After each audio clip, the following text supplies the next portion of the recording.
দুই দেশের সম্পর্কের অবনতিতে শঙ্কায় পড়েছিল ক্রিকেট অঙ্গনও, বিশেষ করে বাংলাদেশ দলের বিশ্বকাপ খেলতে না যাওয়ার ঘটনায় বিসিবি বিসিসিআই সম্পর্ক যে কোনো সময়ের চেয়ে সবচেয়ে শীতল হয়ে উঠেছিল। তবে ধীরে ধীরে তা যেন আবারও উষ্ণ হচ্ছে।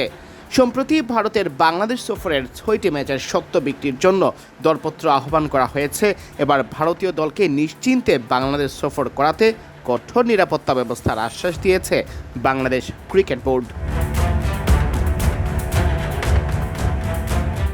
আসন্ন সেপ্টেম্বরে সাদা বলের সিরিজ খেলতে বাংলাদেশ সফরে আসার কথা রয়েছে ভারতের।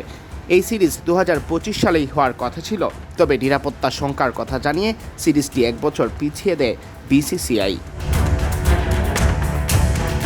বছর ঘুরতেই বিসিবির নেতৃত্বেও এসেছে বদল। বিসিবি সভাপতির দায়িত্বে এখন তামিম ইকবাল খান। তামিম বিসিবি প্রধান হওয়ার পর বিসিসিআইয়ের সাথে সম্পর্কের উন্নতি হয়েছে। দায়িত্ব নেওয়ার আগে থেকেই সব দেশের সাথে সম্পর্ক স্থাপনের ওপর জোর দিয়ে এসেছেন তামিম। আসন্ন ভারত সিরিজ নিয়ে তাই শঙ্কার মেঘ অনেকটাই কেটেছে।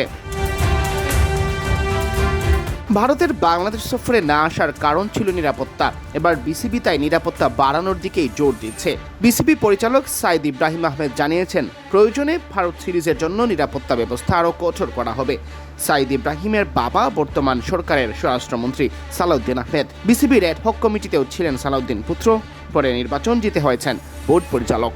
সিকিউরিটি কনসার্ন তো সব টিমেরই থাকে, বিশেষ করে ধরেন যারা বড় বড় ক্রিকেটিং নেশনস তাদের তো এটা প্রাইমারি একটা কনসার্ন।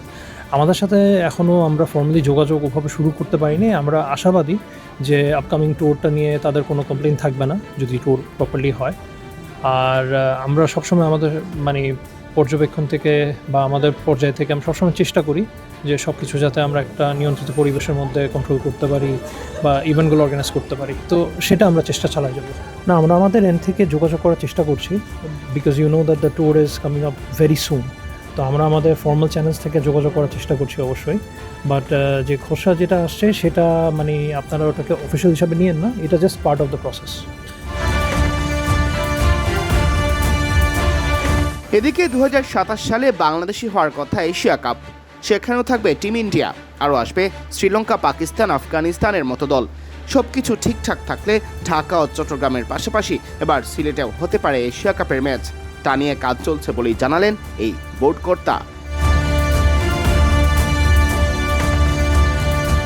সিয়াম চৌধুরী, বিডি ক্রিক টাইম।